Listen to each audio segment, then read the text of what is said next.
Welcome to The Developmental, a podcast about the messy, beautiful ways grown-ups grow up. Here, we explore turning the science into the day-to-day practice of adult development in teams, homes, organizations, and life. Hello, friends, and welcome to a new episode of The Developmental. Today, I'll be sharing a fascinating conversation with my friend and researcher, Heather Frost, who studies the concept of self. It's the way we understand at the very fundamental level who us, ourselves, really are, and the implications of the differences between how different people understand themselves are actually incredibly varied. They impact the way we engage with each other, assumptions we make about one another, and for those of you who are coaching and facilitating, they have real implications on the way you understand and relate to your clients. I'm hoping this conversation will open up a whole new perspective on how diverse human beings are in answering this simple yet incredibly profound question: who is the self that inhabits you? Heather Frost is the founder and director of People and Practice and also the co-founder of Think Perspective. She's a visiting tutor at Henley Business School and has over 20 years of experience in behavior change, coaching, mentoring, training, and consulting to large corporate clients. Heather is deeply driven to understand different cultures and the systems which influence behavior, and has lived as a resident in 4 countries and traveled extensively to over 40 others. Her commercial work in organizations with executives, leaders, and teams incorporates her global experience and expertise in culture change, business transformation, learning and development, organizational development, leadership development, and systemic change. Heather holds a bachelor degree in psychology with a minor in philosophy, a master of science in coaching and behavioral change, and is currently a doctoral researcher in leadership, organizations, and behavior at Henley Business School. Heather's research and coaching focuses on the link between self-awareness, metacognition, consciousness, sense of agency, quality of thought, beliefs, culture, purpose, and behavior. Ultimately, how individuals act and behave. Her newly developed psychological scale, which measures the concept of self, upcoming published work, writing and training, help coaches understand how their self and the self of their clients manifest and interact. Her research explores practitioner self-deception, bias, and self-delusion, the self as instrument, mindfulness, neuroscience, and the meaning in life. Heather is also a certified ICF coach and an incredibly smart, profound, and deeply passionate and purposeful human being whom I have learned from so much, and I hope you will as well. Without further ado, here's Heather Frost and the concept of self.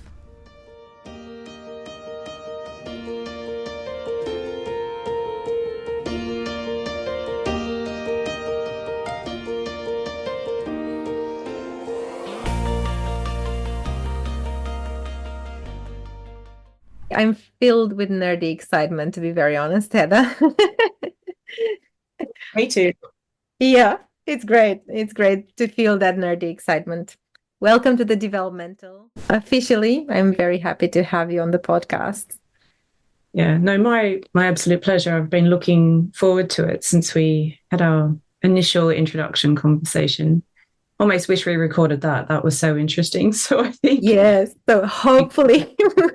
we can match that, because I think I remember I left that with more questions than I came in with and really wanting a follow-up. So you could say this is the follow-up. We're just opening it up to see what other people make of it as well. Yeah, no, I like it. Yeah.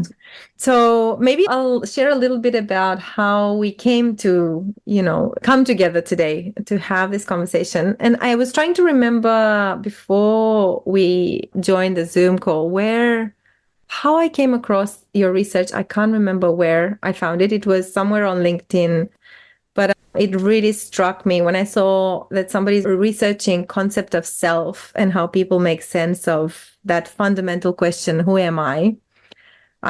This has been so much on my mind, and I hadn't even considered until I saw your research how different people's concepts of self and that understanding of their self can be. So I jumped into it. I devoured everything I could lay my eyes on. And then we ended up catching up and having that wonderful conversation. And then we thought, oh, maybe this is of interest to others. So here we are. I'm so curious how you came to study this. What's the story there? How did you get interested in this topic in the first place? Gosh, we could be here for a long time answering that question. But if I think back to like teenage years, actually, so it goes back quite a while, I was just super interested in how people understand the world and themselves, and had this distinct idea pretty early on that if I was born in a different country or different part of the world or to different parents, I would think and understand things differently. So it's just been of interest for a really long time. So the nerding out bit started, as a 14-year-old. But through that, it's just been a long thread of very deliberate travel, a lot of work in coaching and psychology and philosophy, keen interest in neuroscience, and just the way people make meaning, I guess, of their experience. And so that's really driven a lot of, when I say travel, like really long extended periods of not easy, fun travel necessarily as well. So really trying to kind of meet people and put myself in different scenarios where I'm exposed to really different things. So I think that's actually shaped a lot of it. And then I think more precisely, this particular research question was during my master's in the MSc in coaching and behavior change. I started to get into a lot of self-awareness, and then that leads into the question of, well, who is the reflective practitioner? And then that leads into almost a question of who or what is the self, which is being aware. And that felt very central to me. And I think there were a few other things sort of spiraling around that I was interested in at the time that I was to or reading. And it sort of pinpointed this as a point of interest. Yeah.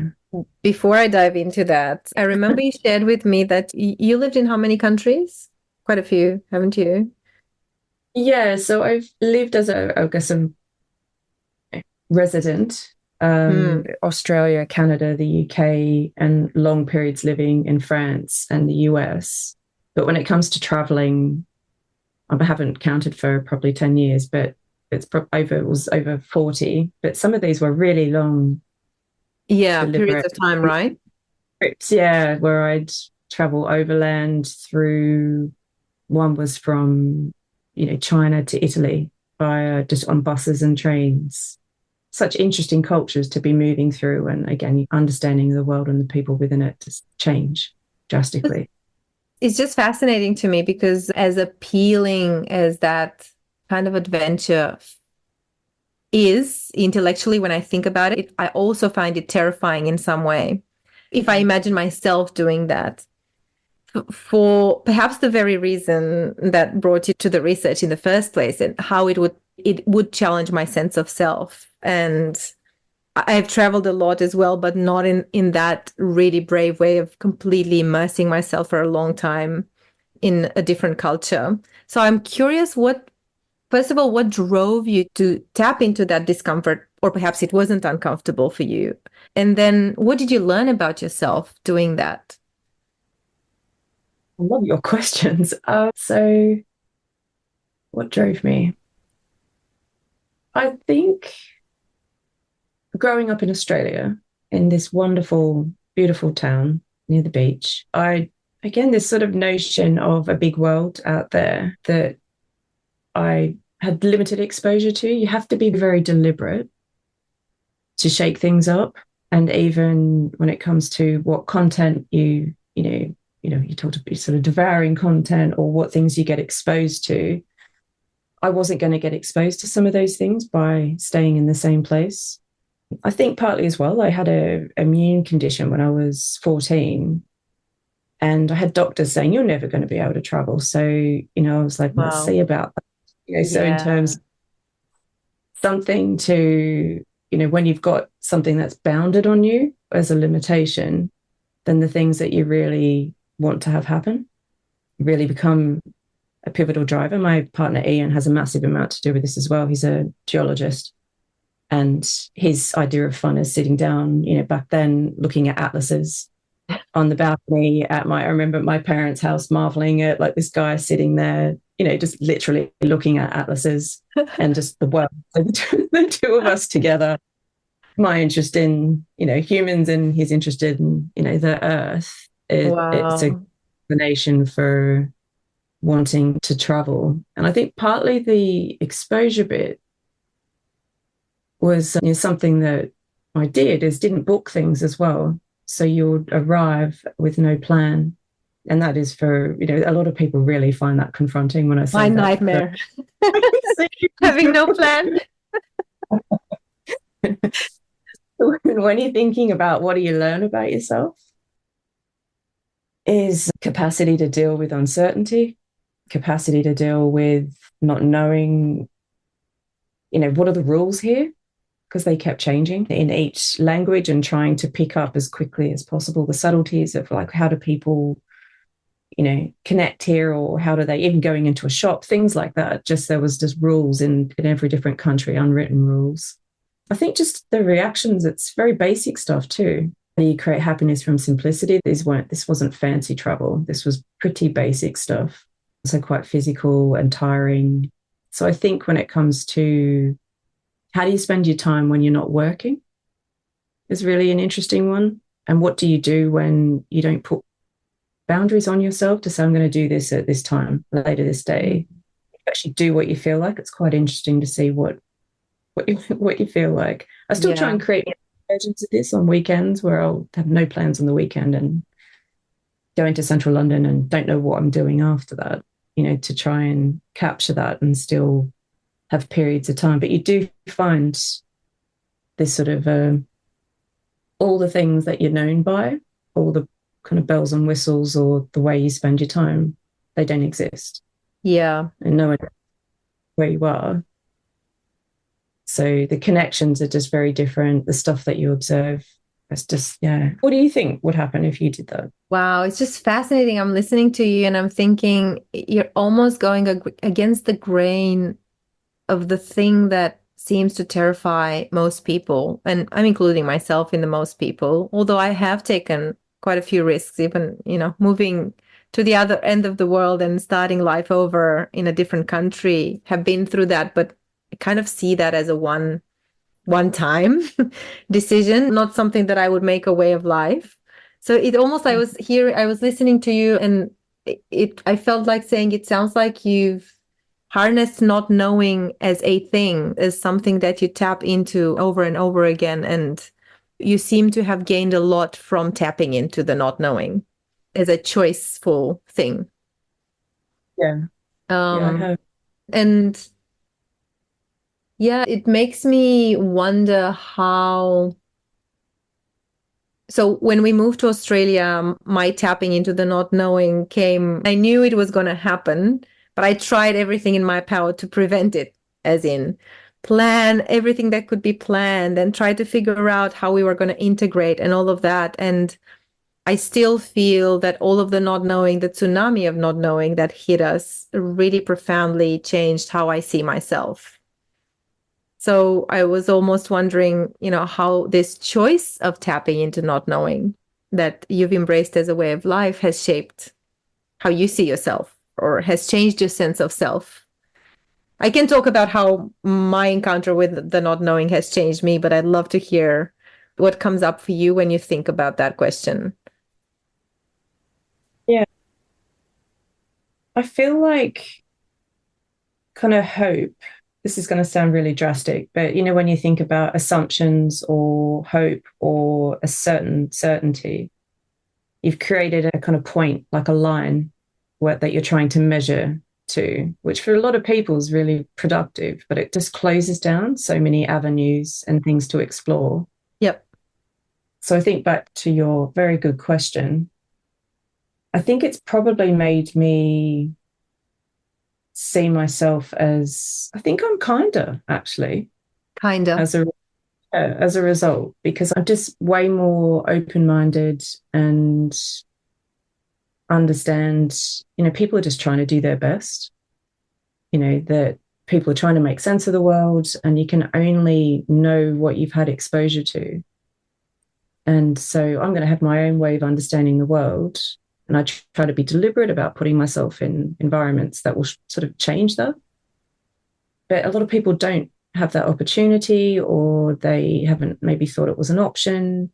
So what they're exposed to, I can imagine myself, if I stayed in that wonderful place I grew up and maybe didn't travel anywhere or didn't live anywhere, there's nothing wrong with that. And I could be kind to that person and understand their perspective in the world. So I think my sense of self is maybe then more fluid in a way, like I feel comfortable in the idea that I could be wrong about things, which means I don't anchor into beliefs in a way that I don't find other people's beliefs confronting. I'm just very open-minded about that. I don't know if that makes any sense when I play that back. Completely. It does. It definitely does to me. And I can't help but look at what you're saying through the lens of adult development, where, we do know from developmental research that as people grow through the stages of development, this is one of the things that changes, where they just become more open to accepting, being curious about multiple perspectives, points of view, cultures, ways of being. And I've actually recently had an experience where I facilitated this program in the Middle East with people from 10 countries within the Middle East. And for the first time, I was exposed to nuances of that culture, and also to nuances of the culture of the Middle East as it presents in different countries, which are all very different, and they've got very different lenses on the world. And when you almost go closer to something and you start to see so much beauty and richness, where from afar it all looks like this one thing. And there was this humbling moment of, oh, I have so much to learn, and there's so much beauty here that I had never had the opportunity to be exposed to. Therefore, I knew very little about.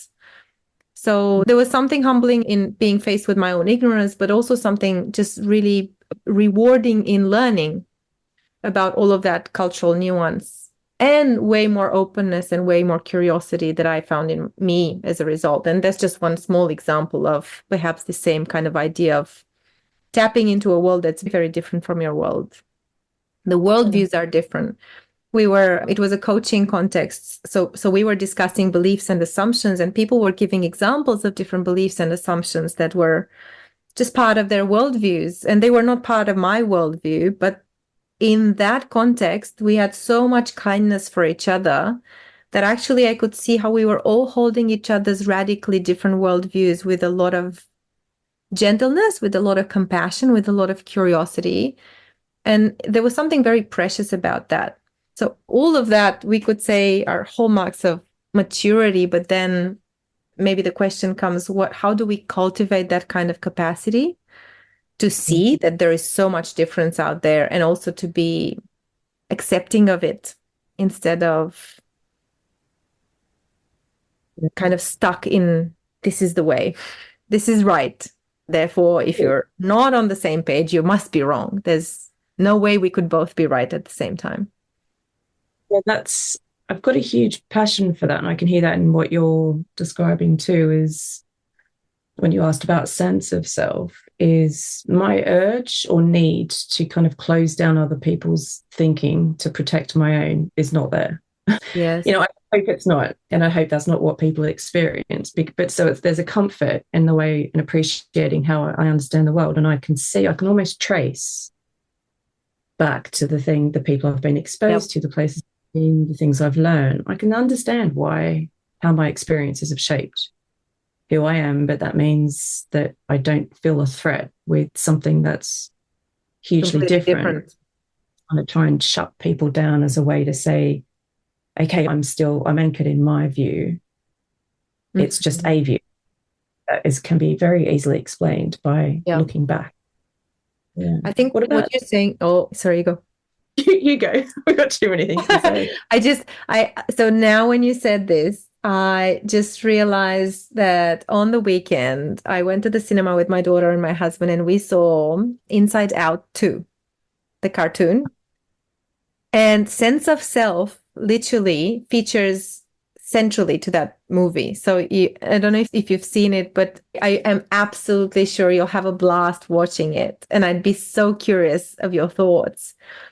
And I don't want to spoil it for people who haven't seen it, but sense of self in the movie is built from threads flowing out of beliefs that are planted deep in the unconscious mind by emotions who go there and plant these beliefs. And throughout the movie, the little girl who's the main character, she changes her sense of self. She goes through a change of her sense of self. So, and you mentioned beliefs and you mentioned sense of self, and I'd love to hear how you define it. What would you say it is? In the movie, it was represented as this little tree that was made up of all these threads coming out of all of these beliefs. And the tree itself could be torn apart, which it was at some point in the story, and a new one could grow when new beliefs were planted. Just to give a visual. That might or might not align with your research, Heather, but no, there's a few terms that, and I can almost see reactions because it becomes like where people's knowledge to make is that's their way into this, and particularly when we're talking about like coaches or people who work with behavior, and some of these words mean sort of slightly different things. So like sense of. Let's clarify the words. I think it's important. Yeah, so there's a difference between self-concept, which is almost beliefs, like self-beliefs. So I am this way, for example, and that's a little bit more some of what you would describe. Because an example was I'm a good person. Yes, exactly. So that would be self-concept in the research definition of it. Okay. So when you think about, so when you're thinking about beliefs, there's measurement and studies around self-concept clarity. And that's really if you're clear what kind of a person you are, or you've got clear ideas about the kind of person you are, right? Yeah. Which identity would be maybe the layer on top of that. This is in my the conceptual definitions, but maybe just a way of understanding it. So I'm, rather than like beliefs about me. And that they can be, that's very like interpersonal. Interpersonal. So it will have a bearing on other interactions and lots of systemic influences. It can sort of shape and shift and be reinvented. So self-concept, it actually assumes, I guess, when you're thinking about it, that the self exists. In a self-concept, how can you have beliefs about the self if you don't believe the self is a thing? So you're assuming that there is something called a self. If you have a self-concept, whereas to be able to have an opinion about what kind of self, yes, you are. Makes sense. So maybe we need to make a movie about this. It really helped me if I could have people understand the difference. Concept of self is more I would say the layer below that. So, this is this idea of what is I, me, or myself, as opposed to an assumption that you have a self, and what are the beliefs and the things the sense of self, or the things you know about the self. So the concept of self, the work I research, is less known, and I'd say less referenced in, say, psychology, for example, where self-concept, there's quite a lot of research about that. It's more connected. So just turning those two words around actually completely changes the meaning of it. Yeah. Tell me what to make sense of it for me in your terms. Let me see. Yeah, actually, I was gonna check because I feel like I'm not 100% clear. But let me see. I'll give it my best shot. So self-concept is the kind of opinion you end up having about what kind of a person you are based on your beliefs about yourself. So I might believe that I'm, a good person, a kind person, and I'm a good human, let's say, and that might be my self-concept. And then I would assume that as you get exposed to these confronting experiences through your lifetime, you might get in touch with other beliefs about yourself. I know about myself that I can be very harsh sometimes if I'm angry. I'm not all good. So possibly my self-concept becomes more nuanced. I won't simply say I'm a good person. I'm a good person who can be mean at times, and I'm a good person who chooses to be good. I don't think I'm good all the time. Have I got that right? But it's still beliefs that kind of make up an opinion. And then concept of self, if I understand that right, is deeper than that and goes beyond my beliefs. It's more my relationship to the very idea of self itself, whether I believe it exists or not, or what I believe self with a big S is in the first place, which might be a bit confronting for people to consider if they haven't thought about it. So I'd really love first you to tell me if I got this right so far, but also then to maybe dive a bit deeper into what is the self? What do we talk about when we talk about self? Your understanding is perfect in terms of you've really broken down lovely examples. So the concept of self, it would then include all the different ways of understanding this kind of answer to the question, what is I, me, or myself, which includes that it could be an illusion, that there is no self, that it is a process, for example, that it's a construction or just a pure narrative. And so the Buddhist concept of no self would kind of come into this category of the Buddhist tradition would assume from the get-go there is no self. And the whole work of enlightenment is figuring or really feeling and understanding that idea as a human being, right? Yeah, exactly. Yeah. So you can almost imagine then what would happen for someone if they'd never heard the word self. I had a question from someone a couple of weeks ago about tribes and kind of collective ways, and when's the point you're thinking about development when there's this distinguishing of I.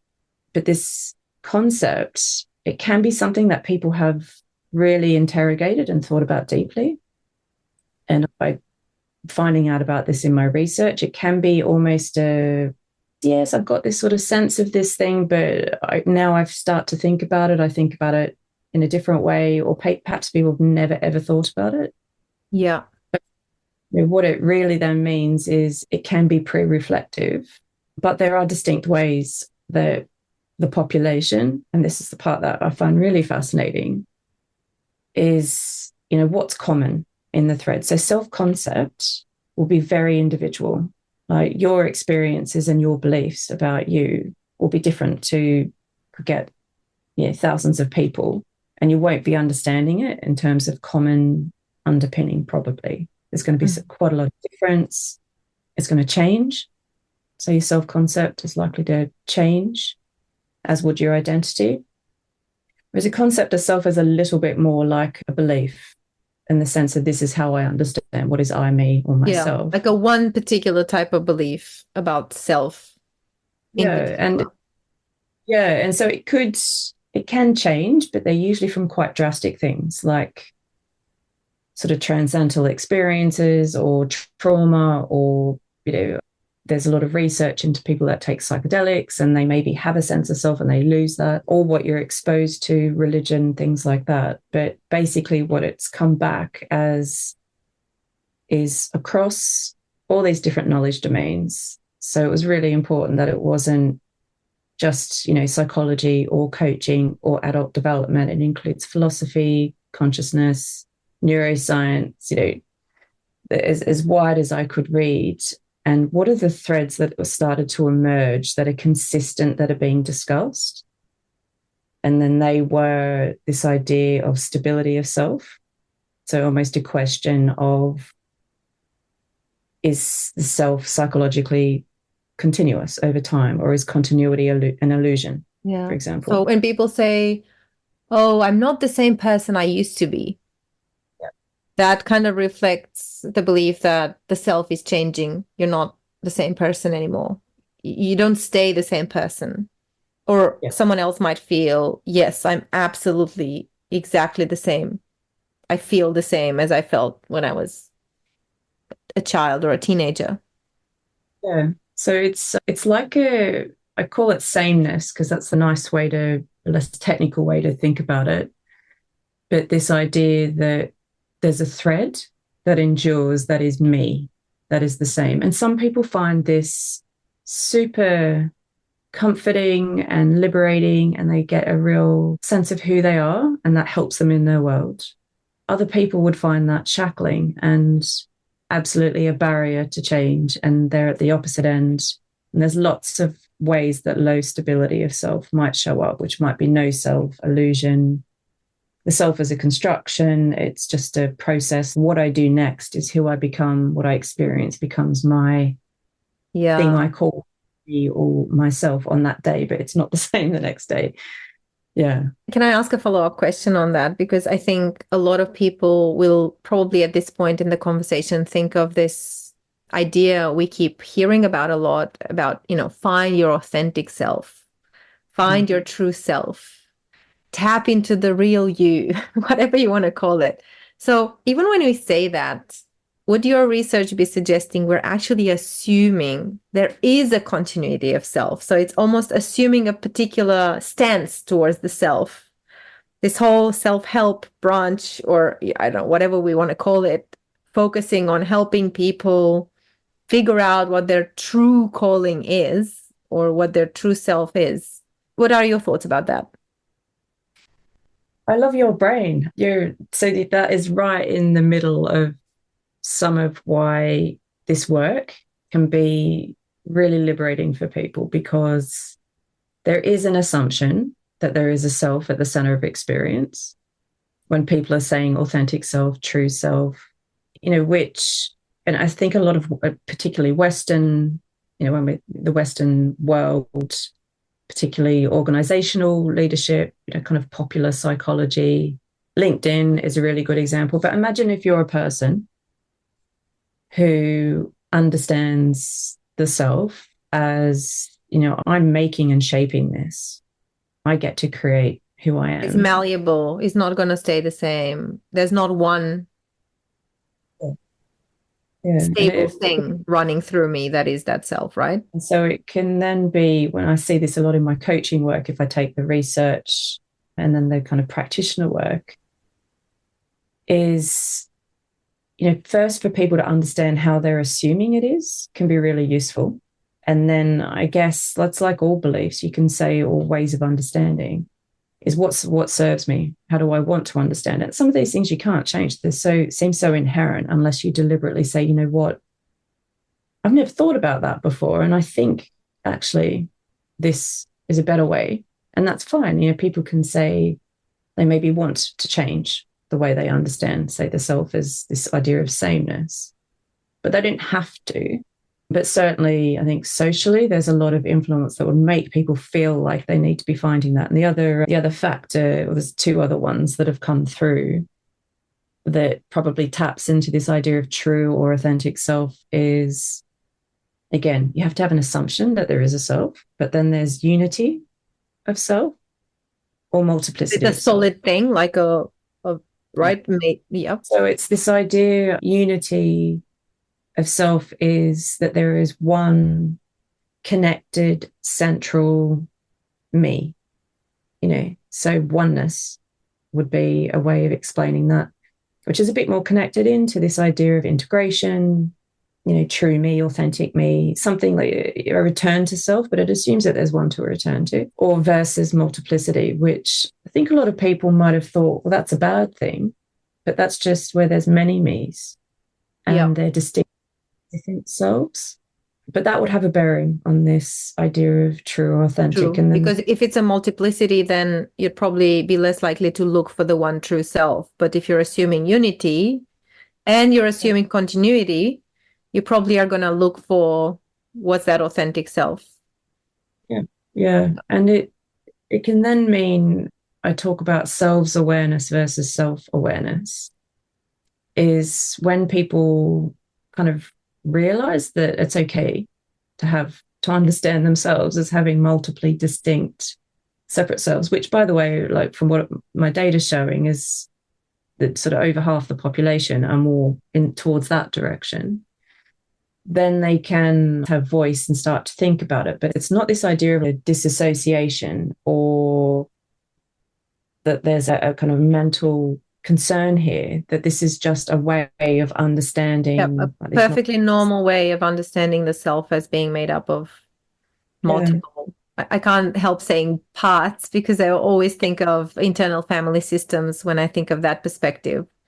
Because perhaps what I found really fascinating diving into your research was that you can almost see how different schools of psychotherapy, for example, might assume certain things about the self. So, for example, internal family system, it seems obvious to me, it assumes multiplicity of self, and that is in fact the core of it. But it also assumes the existence of a true self, like a capital S self that's kind of in the center of all the parts. And while all the parts are also normal or considered absolutely normal and inherent to the human being. So it's somewhere in the middle, possibly in that way. Yeah, and I think with multiplicity is not all of the parts or this distinctly separate selves need to be equal. And, you know, this came from the literature as well. There was a deductive approach for me saying, okay, right, across all these different domains, like what are they talking about? What are all these saying? And then I could see that there was almost this spectrum, and they might break it into components or certain constructs or maybe executive functions, but there was still this idea that there are like multiply distinct as opposed to a one kind of inner core. So it's probably useful as well. This one particular construct is assuming that somebody, you know, does understand the self as existing, whereas the other two capture and represent that full range of no self, illusion of continuity, narrative, self as process to stable. And then the other construct is thoughts of self, which at one end would have, you know, my thoughts are me, like they are representations of me, they are a part of me. And so when it kind of suggests then, you know, we should pay high attention to them and that we can get resourcefulness from them by listening, that they are sort of deeply the sense of essence or meanness, whereas the other end of that spectrum, of course, it's a spectrum, you know, so we're kind of allowing, there's lots of different ways to understand it. And that would be where people may understand that as, no, our thoughts are really patterns and responses. They are, you know, it's like the stream of consciousness that we don't have to pay attention to. I am not my thoughts.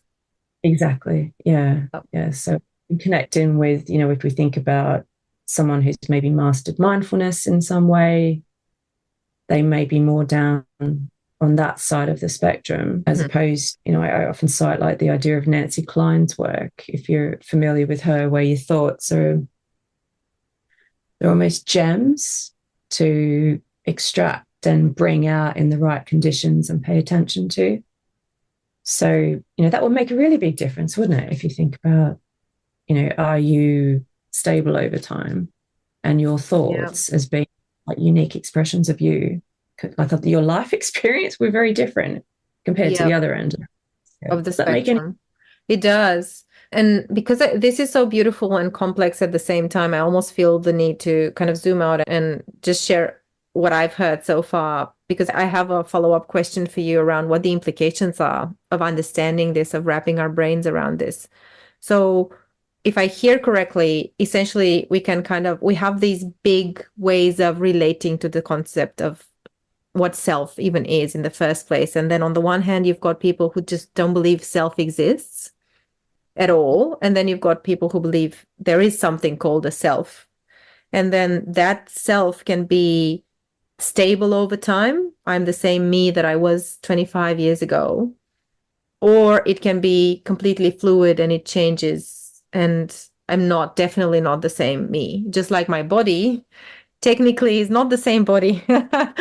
None of my current cells are the same cells that made up my body 20 years ago. And then you've got this self as something that is solid, unified in some way. So then there has to be this one true thing. But then on the other end of that spectrum, you've got people who believe there's a multiplicity of selves and there are multiple parts that make up who we are, like a tapestry, rather than I don't know, a rock of some sort or some solid object that you can hold. And the last one that you mentioned was the belief that my thoughts are an expression of myself. What I think is an expression of myself versus, on the other end of that spectrum, people who believe they have thoughts, but their thoughts are not who they are. Have I missed anything? Absolutely. And even bringing in the cells changing and what we know about the brain and even our skeleton. And you think about like ship of Theseus, that thought experiment, if a boat leaves shore and then arrives at another shore and all the parts have been changed, is it the same you've boat? replaced the parts. Yes. What essence of the boat is still there, if there is any? Yeah. Yeah. And it's so what this is showing is that people do understand it on a spectrum. I guess if the research came back and if I was really doing a global study and I was still finding it was all up one end, then that would suggest that people don't understand it on a spectrum. So when we're thinking about the full range of just how do people in the general population understand this thing that is I, me, or myself, but the fact that there is a really big spread, it just shows the range of ways of understanding that. Yeah, very different understandings. And then it's fascinating that we use this word all the time, but we probably never stop to ask, what do you understand by it? So I think there's really that question is very much front and center, the so what questions. So what if we understand the self differently? And I'd love to share a brief personal experience of my version of the so what, and I'm super curious to hear your version of it. When I was about 15, I started a journal. So that journal has been going on for some 26 years now. It's been the most amazing gift that I've ever created. And I didn't think when I started it that it was going to become such a gift, because it's allowed me to capture the evolution of myself through the years. And the trigger for starting it in the first place was that I had this incredible frustration that was absolutely normal, probably for a teenager, of looking at my parents and feeling misunderstood and then not understanding how come they couldn't put themselves in my shoes. So I distinctly remember it. Even it's good that I can go back and actually check what I actually thought about stuff. My first entry in that journal is all about, I'm starting this because I really want to not lose who I am, like my parents lost who they were when they were teenagers. I could not relate to the teenage part of them. And I just could not fathom how it's possible to have lost it. So I thought, the only way to not lose it is to actually write it down. So then, 35 or 40-year-old me can go back and have a chat with 16-year-old me. So I probably, now putting it through the filter of your research, I had a belief that self changes, but I also had a belief that it's important to stay in touch with the different versions of ourselves so that we can then relate to the people in our lives. Whereas if I ask my dad even now, he will say he's exactly the same person that he always has been. And people don't change. And my belief that people do change and my self-experiment in capturing how that change came about is very much at the core of why I choose to do this work that I'm doing, because essentially our work is all about supporting people to grow and change. So we have to, I don't think we could be doing this work if we didn't assume that change does happen. So I think my own concept of self is definitely relevant to the choice that I made to embrace a certain profession, to how I do that profession, but also how I lead my own life. So I do have a personal so what. But more broadly, what is the so what? Why would coaches or facilitators or people in general, ask the question, what's your version of the concept of self? And what difference does that make for you? Yeah, I think the big, as you know, with your research, you spend a lot of time with this so what in different guises, because it will be different based on kind of different audiences, or is it, from a research perspective? And I can kind of combine them all together. As I think at a really simple level, I think it's very useful for people to, I would love it if people were just aware of their own way of understanding it. And, a scale is very useful for kind of capturing these things, but the power in all that is just to react to it, right? For something to kind of look at and noodle with and see where you go with it, and just see, just self-awareness as being a good thing, but also respect for other people's way of understanding it. Because when we use these words, self-fulfillment or self-realization, or, all these sort of self-terms that are just scattered throughout our language, we don't mean the same thing. Yeah. So do we think are we putting pressure on people to be a certain way without actually acknowledging that there can be many ways to fulfill self? Yeah. You could have possibly an amazing life without ever finding your true self, because maybe in your own worldview that doesn't even exist. So it's not even worth pursuing. Would that be a possible implication? Yeah, I think so. And it's from a tolerance perspective and being open-minded and just knowing that people understand this differently. That's useful, and getting curious about it. But that's hard to do without some way of saying, I guess at a very basic level, the research is showing, those are the three underpinning things. We don't understand it the same way. It's a spectrum, that we look at the sample, this is kind of a global perspective. So there's something scalable about it. And then we can say, well, why does that matter for practitioners and of behavior change? And I think it really has a bearing, because one of the other pieces that I've done is it has a relationship with how people understand things like free will and locus of control. So do I control, is my control internal? Is it external? Is it powerful people? So people's way of understanding the concept of self can influence and shape that. So from a behavior perspective, it's so much about agency. Yeah. It's the more we can tune in to how our clients might understand this, that could be very useful as far as awareness, or perhaps just exploring it. How does that shape decision making in life? There's so many implications. Yeah.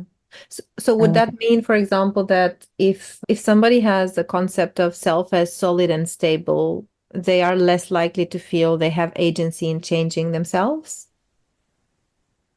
Possibly. Interesting. Yeah, it varies. So with the thoughts of self, for example, in particular, has a high influence on people believing that they have internal control, so that they are the source of control. And you could say, well, that's brilliant. Isn't that wonderful? People that have high thoughts of self also believe that they can control. And it depends. Like most wonderful questions answer with that, it depends. Because what if they don't? What if they're not considering the external circumstances? What if that high thoughts of self turns into rumination because they're rallying? Or you're pushing through stuff without really taking notice or taking context into consideration. Yeah. So it's more when we're thinking about how is this useful for the practitioner, is people with really major events, people's concept of self can change. But just very, very basically, if someone is, let's say, low on stability, so maybe they believe the self is more of a process or a construction, versus high, how would you coach that person in making a big decision, or when they try and figure out what they may be, a really massive career change, and they're thinking about what they want to do next? Is this idea of being me and having the same me over time can be very, or it could be a real limitation, versus someone who maybe has no sense of a central sameness. Yeah, but so even picturing a future self in a certain job or role, it might be just harder for certain clients than for others. So how do you deal with that as a coach?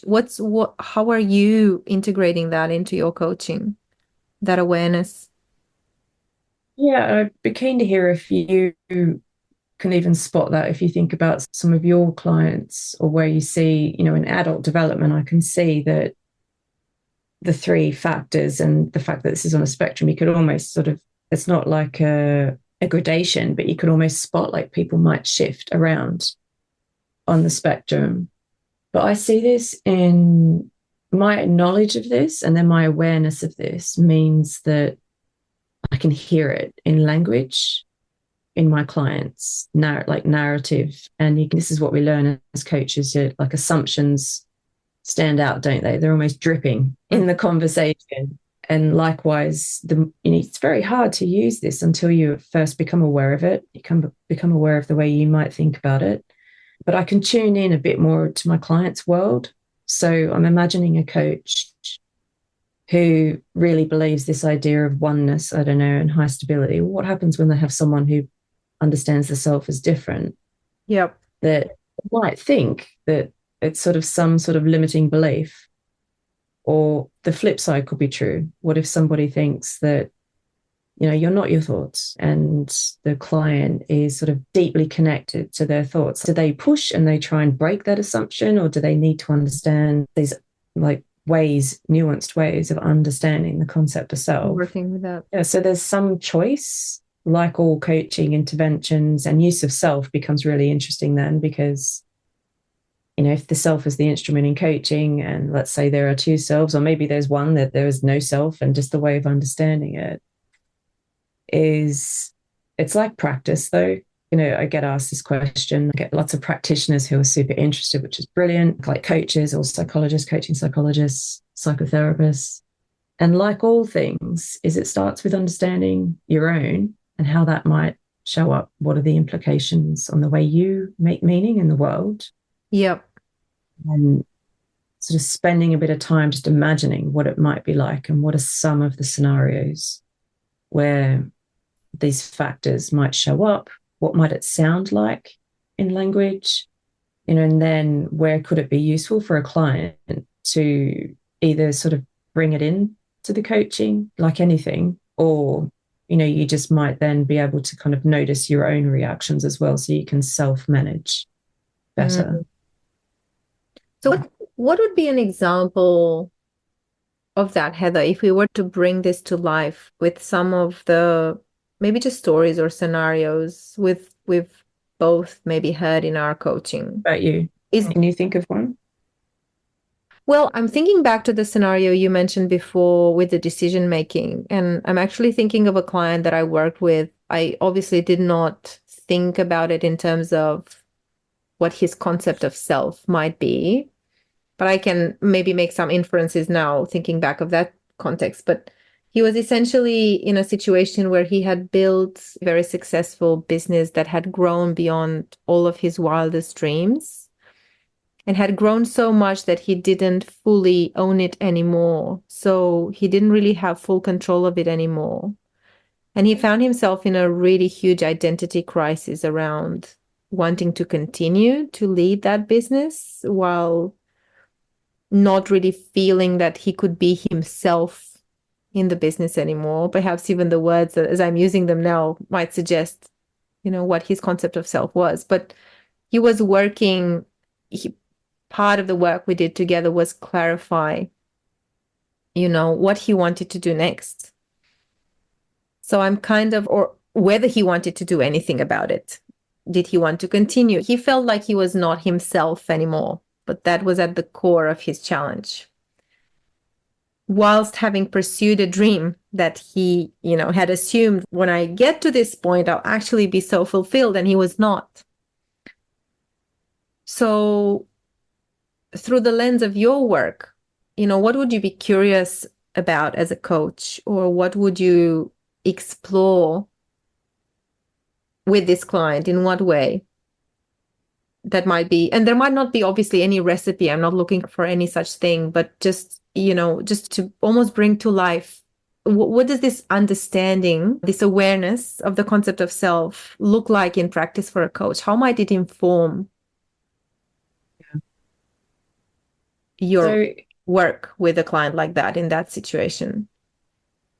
Yeah, in that scenario, okay, and you're already doing it by reflecting on the language. So if someone's sort of feeling they're using those terms around almost like that they don't feel like themselves.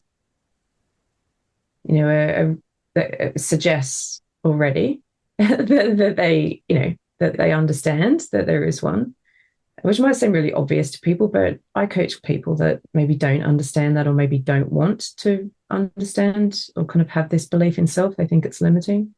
But a really simple way into that would be some lovely open questions around, well, what does that feel like? As in, to not be yourself. Yeah. And what does it feel like to not be yourself? And so what often can happen too I can hear in there, sometimes they can be influenced as this idea that we should have this one central self. And then when you're not, you're potentially another self. So, that's a foreign self, but not real self, not a good self in that way, right? But also something that I find with a lot of clients is it is the very idea that it's not okay to have different selves that is the problem, not the fact that they experience distinctly different selves. It's the idea that so they think something is wrong with them because they don't feel like that particular familiar self, which they believe is the one self. Yes. Yeah. And that's what a lot of society pushes, a lot of management type theory. So a practical way is I'm curious about this client, like what if they perhaps do understand that there are multiply distinct selves, and what might it be like to play with? Maybe they just haven't had a lot of airtime. If we don't spend time in these sort of various components, these distinct. So almost inviting them to tap into that foreign self that they are experiencing and just check out what that feels like, or what there might be to learn from this particular foreign self, instead of necessarily trying to discard it so he can return to his old familiar true self, with inverted commas there. It's from what you've described, it would be hard to be sure on the stability side. And that's okay, because we're not trying to make assertions and assessments in coaching. It's just more an exploratory thing, a really quick way, a very practical way. And I've had this happen with clients. If you somebody seems like they need to break out of their box and they seem quite confined in their thinking, if you were to ask someone like, let's visualize we're sitting together in 20 years time, and we meet at a dinner party, and you're like, hey, Heather, I haven't seen you for ages, and I remember we used to do some coaching, and I say, what are you doing now? And you tell me, well, what would you say? Now, someone who can answer that question really quickly is probably more likely to have a more stable sense of self, because they can visualize that maybe the things that they care about. Whereas I actually see other clients, or if you try and get them to talk from future self, like what advice would you give? You see them almost freeze up. Yeah, it's like they can't picture it. This doesn't work. And so that would be more, what experiments do you want to do next to maybe create who you become? Like, what kind of environments do you want to get exposed to? So you'd shift your approach. Instead of projecting them into the far future, encouraging them to tap into different experiments in the near future to almost see who they want to become next, rather than go to that end place in the far future. Yeah, because they're more likely to, it's a bit like a product development in a way. And maybe I need to explain that statement, but there's iteration, there's pivoting, there's minimum viable product. And so I think about it as minimum viable purpose, like this idea of this overarching lifelong purpose is less likely to resonate with people who understand the self like that. But this minimum viable purpose is, well, what's one step to better? What's the next thing? What do you want to put yourself in front of? What might shape who you want to become? So, because the behavior is going to be the becoming, as opposed to this sort of future state and trusting that you'll be the same you when you get there. Yeah. It's very to think long distance, but they can both be getting unstuck. Yeah. But different ways. But what happens if a coach is sort of going down one avenue and not noticing the signals that this is just not really how that person understands themselves. That is just fascinating, because even hearing you now, I realize I definitely am assuming I'm assuming there's a lot of change happening and growth happening, but I'm also assuming there's some stability to some part of self in there, because it's very easy for me to project myself 50 years into the future and look back. And perhaps if I'm coaching, it would be just very comfortable for me to invite a client to project into the future. But what I'm hearing you say is listen for the signals and see if that client's concept of self is actually making it easy for them to make decisions through that avenue, project far into the future, or rather they just can't even go there because they have no idea who they'll be in 20 years. So how about stay closer to home and take a completely different approach and see what wants to emerge, which might just not be the natural way my curiosity would flow, because I'm not assuming that's how you change necessarily. Yeah, that's beautiful. And I find there's a philosophical question for all practitioners, is this: whose world are we operating within? And, how do we fully, there's so many analogies, kind of shining the mirror and holding the light up, what have you, obviously raising assumptions and limiting beliefs. But how do we know what is limiting versus liberating? Limiting versus liberate. That was the other thing, thought floating through my brain, that you're kind of challenging, you are challenging us to reconsider the definition of what is limiting. What is a limiting belief? Because maybe it's not limiting, it's just very aligned with what that person's concept of self is. And it reminds me of an episode I did with cognitive neuroscientist Johan Mellerup, who explored or talked about how we actually change by doing. So you have to engage in behavior, in experimenting to actually see change. And then Robert Keegan also, experimenting is huge in his immunity to change framework, because you could become aware of what those big assumptions might be that are holding you back from changing, but you're actually not going to change until you're trying stuff out. So there's an assumption there, I think, that we're constructing the next version of us as well. So it makes our job harder in a way, right? Because you need to go way more granular in your understanding of how human beings operate and change and grow. Yeah,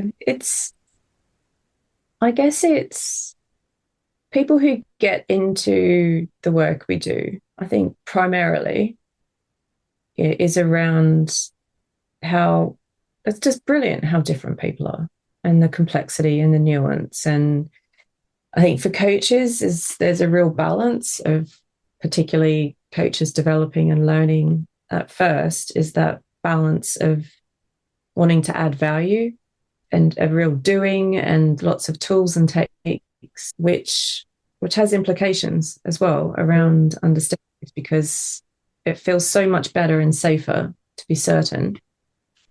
And I can appreciate that a lot of new coaches, might feel like that. But I would also encourage anyone who's working in a kind of practitioner space with behavior, is can they trace why they understand behavior the way they do? Because there's lots of ways to understand behavior. Is it from evidence? Is it from a certain pull? Certain things just feel right. Is it because, a bit more of a cognitive behavioral approach? Is it humanistic? Like, how do people come to that particular way of understanding? And can they trace the influences that have shaped that? Yep. And can they hear or see that in how they bring that into the coaching work? Because it comes loaded with assumptions about behavior and humans and what leads to change, and where can there be value in exploring more broadly. There's different ways and different domains of understanding it. So there's lots to learn and lots to know, but I think ultimately it still kind of comes back to that basic principle with coaching, which is exploratory, curious, more we can hold our own beliefs, which are in there, mixing stuff up as much as coaches like to believe they're a blank slate. We know that things, We are make not. decisions consciously aware of them. So how could we possibly not be bringing some of that in? But it means a bit of deliberate work. I know. What do you think when I say some of that stuff? I absolutely agree. And I think it's a bottomless pit at the end of the day, because it's assumptions underlying assumptions. So in a way, it's just reminding me that the work of self-awareness, when you are facilitating self-awareness for others, can never stop for yourself. And also, there's a question that keeps floating in my mind around, are there certain ways of conceiving self more, I'm trying to find the right word here. I meant to say better, but that's a very blunt word. More useful than others in particular contexts. So to give a specific example, I was thinking about when I first spoke with you, I realized that with adult development, we actually can track certain changes in this concept of self. For example, people at the later stages are more likely to see self as multiplicity than something solid. They're more likely to believe that self changes and shifts over time and it's fluid in some way rather than continuous.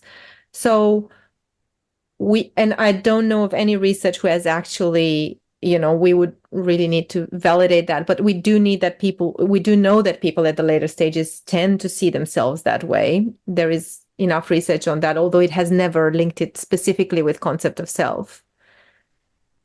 But does that mean that those parts of the concept of self spectrum are more mature or more useful in that way? If we also assume that adult development and maturity in that way is helpful in supporting people to deal with complexity, to support them to embrace more perspectives and points of view. So would that mean that having, for example, seeing self as multiplicity makes you more tolerant? Seeing self as changeable and more of a process rather than, something very stable makes you more keen to be challenged or confronted with perspectives different from your own? Would it make people less defensive when their opinions and beliefs are challenged by different perspectives? So is there a desirable end of that spectrum if we want to build, let's say, a more tolerant, a wiser, more mature society? That's a very long, it's half reflection, half question. A very long-winded thing, stream of consciousness. I've just... No, I love it. And I get asked this a lot, and it's a tricky one. And so at first I want to, because I know that you'll probably have lots of adult development listeners to this. So yeah, for sure, from what I understand, the people who are at the kind of higher levels there are more likely to probably have lower sense of stability. So it's going to be more like a self-as process, probably towards the end of the lower end of thoughts too. So where, there's far less like I am implicated by my thoughts. Yeah, so you're not your thoughts. Maybe at the very late stages, there's less of a sense of self. If you think of ego development theory, altogether, you start to question, and even self as construct is a very particular characteristic of the very late stages. Yeah. And then you mentioned multiplicity, but I find it really depends, because when we think about what is happiness, and I was having this conversation with someone who understood themselves as low stability, maybe a bit more what you just described, actually, low thoughts of self and low unity of self. So they thought multiplicity. And their wife was the complete opposite, which sounds really cool. They would have some great conversations. But when you're thinking about what is happiness, but they find deep comfort. So I kind of step back and take a view of, who am I ever to question what someone's version of happiness is, or what someone's, when we think about maturity or utility is, so if someone has high thoughts of self, do they lead to reflection and insight? Okay, that's useful. Is the flip side of that high rumination not so useful? So I would say in that context, it would be useful to move to the other side of the spectrum. if that's getting in the way and causing them anxiety, or they're finding it hard to really sort of move from inertia. So that would be where I'd say, actually, yeah, moving would be good. But what if that person actually does really, and like a lot of people who believe in souls, at least what I've found in the research, are more likely to connect in with that. So again, there's going to be constructs around religion and faith and where they get comfort and that actually are beneficial for people. Yeah. And whereas people who are maybe more, you mentioned Buddhism before, Sam Harris does some really interesting podcasts and talks that you'd probably enjoy.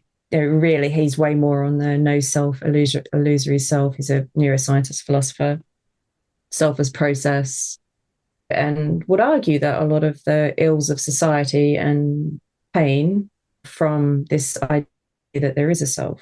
So I think because I read really widely and listen very deeply, I can respect and appreciate there's a lot of versions of happiness and a lot of versions of useful. Yeah. Is that bringing them joy? Is that getting in the way? Is that kind of physiologically causing people sort of difficulty when it kind of comes to when we're thinking about adrenaline, anxiety, dopamine, all that sort of stuff? How connected the head, heart, gut thinking, like how connected are people to their body? There's lots of ways this can show up. I know it sounds like it depends answer, but it kind of does. No, and that's absolutely fine. So what you're saying is understanding these distinctions or being curious about them, and also reflecting on what your own lens on the question, what is self? Yeah. That curiosity, that willingness to explore the topic is actually probably more important than nailing down this version of the spectrum is better than that version of the spectrum. Yeah, and I think that can be contextual for the person. For two different people with the same concept of self, one of them could be very happy because it's actually beneficial to them, that way of looking at it, whereas another one not so happy because it's maybe limiting them in some way. Or it's a really good example, and I guess it depends on the systems that you operate in. So it may be more difficult for somebody to be thinking about this in a new way if everybody that they are exposed to in their family or their culture don't think about it that way. And so who do you want to be when you grow up is probably a very cruel question to ask. Yeah. Yeah, nicely put. Yeah. Nicely put. So, Heather, I have 1,000 questions. We could be here all night. And I'd love for this to be not the last conversation we have on this. I feel this really deserves a follow-up. I do want to ask you if there is, I always try to invite my guests to share from their own wisdom, from their own practice, something that people can try, something that they can play with or experiment with, something that can turn into some sort of action where they can take some of the learnings from what they heard and play with that in the real life in some way. So if there was something that maybe you've tried or you're doing with your clients that might come to you now that you'd like to share, what would that be? What could people do to bring to life some of these beautiful, profound perspectives you've opened up?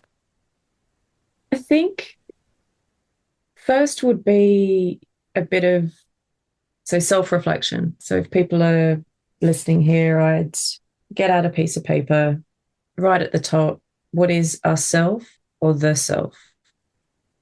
And just wait to see where your mind goes, to see what you write, how you would answer that question initially. Maybe have a think about how consciously you've thought of that before. And then with the lens of listening to this, now we know, okay, there's these three ways that people in general, that we know that they think about the self differently. This idea of sameness, this idea of oneness, and this idea of me-ness or essence, so the thoughts of self, is to reflect back on a client conversation that you've recently had, or maybe the certain types of scenarios that if you typically coach, like career transition. Or it could be a relationship you can reflect on as well. Yeah, and just have a think about maybe how that understanding of stability, of sameness over time, or the idea of thoughts of self, or this multiplicity versus oneness, is where that might show up, and where maybe understanding one way would be useful versus the other. So it's just more of an exercise of considering both sides of the spectrum, and in the middle, of course. It's not polarities, there's ways in the center. And that's more an exercise in pushing your mind into a space that maybe people don't normally inhabit. Because I find that usually when people already have an awareness, it's quite hard for them to shift. Yep. And the more time we can spend in the alternatives, then the better we are going to be as coaches to notice those things. But a really simple one with clients is like those questions where you hear someone say, I didn't feel like me, or I wasn't myself. Is, well, what does that mean to you? What does yourself feel like? Yeah. How does that show up? Just some really lovely, simple, open questions, and you might start to notice that then as your client talks through.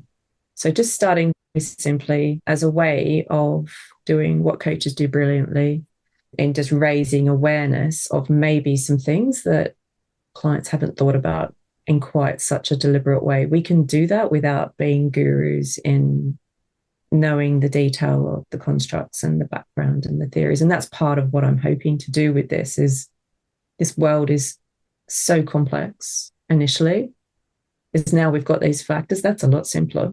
We can work with that.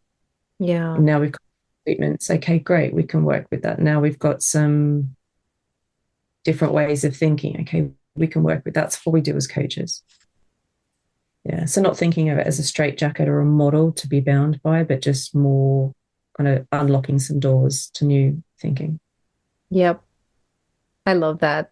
I love that. And I feel I've already learned so much about my own, or put so many more words around my own concept of self just from having these few conversations. And this one has added quite a few things to my understanding as well. So I'm so grateful to you for the work you're doing. And the last question I want to ask is, if you continue doing this work for a while, what really lights you up about it? What's the highest hope? What would you love to see happen from maybe more people asking themselves this fundamental question? What is self for you? I love that question for a start. No one's asked me such a good question about it. I would love for people to just have a better awareness. I'm speaking really broadly here, so it's quite an ambitious thing, but the more people that can be aware of this, is it genuinely, and I have experienced it myself and the people around me and practitioners and just various, once they kind of tune in, it just helps you become way more deliberate and aware of how you're framing things day to day, big picture. And then it just helps you see people in a different way. And I think that's a brilliant thing for society. I think it's a really important thing. And I think that takeaway, and if I can do it gracefully in a way that people can recognize that I'm not saying there's a right way and a wrong way, or you must change, it's more an awareness. If I can do that at scale, and so that's going to involve some writing, some books, it's going to involve getting my research out there, it's going to involve, I love the conversations with practitioners. I think my favorite thing, I like it, is when people kind of do this face where you're not quite sure if they're enjoying hearing about it or they're thinking about it, and you think, gosh, I'm not sure how that's landing. And then people come up afterwards and you could tell it was just something shook. It's almost like a sensory thing in their mind or their body or whatever it is, but something shifted a little bit for them and they just opened a bit of curiosity. I love that part. So I need to keep doing that as well. Yeah. I love that. And I can't help think how much this could contribute to how tolerant and curious we get about each other at this very fundamental level of, we don't all see ourselves in the same way. And that really informs a lot of our attitudes and behaviors and the way we make decisions. And just accepting that diversity at the level of self, perhaps ultimately might make us a bit kinder to each other. Yeah. And I think the hope as well is one of the reasons that I talk about this, particularly with, it's just people in general that are interested, but one of the reasons I talk about it a lot in coaching is that we can only take clients as far as we've gone ourselves. That idea is how do we know more about this so that we can, I guess, I talked about being graceful before, like coaching gracefully, like with nuance and acceptance and being able to figure out our stuff, their stuff, digging into our beliefs. That feels really important. I feel like the combination maybe of my background and my experience is I can have a role to play in the industry, which I really enjoy, but that's kind of this, how do I distill this in a way that's usable and simple and not overwhelming, which is an ongoing process. Yeah. I'm so excited to see where you go next, Heather. And I've got so many cool ideas about where our worlds might continue to intersect. So stay tuned. And I know you'll share with me a bunch of really cool resources that I'll put in the episode notes. Thank you so much for sharing your wisdom. And thank you for this relentless curiosity and this drive to go into the unknown. That seems to have played out in multiple ways in your life, including in the research you've chosen to do. I've learned a lot and I'm learning a lot from you. Likewise. So I'm looking forward to part 2. To be continued. Thank you. Thank you so much, Heather.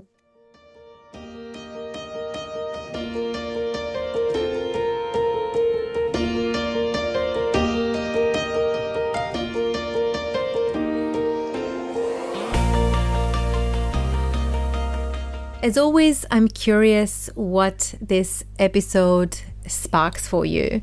I'm encouraging you to leave your reflections and questions in the comments section on the episode page. And here are some of my own insights and learnings from Heather's wisdom and research.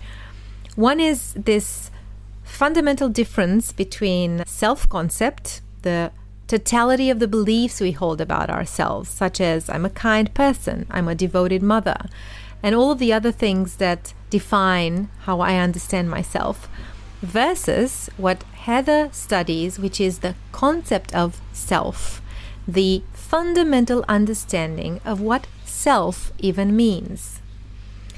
Heather's research has revealed 3 major differences in the way different people understand this idea of self. Some of us see ourself as more stable versus fluid. So for some of us, the self is continuous, enduring over time.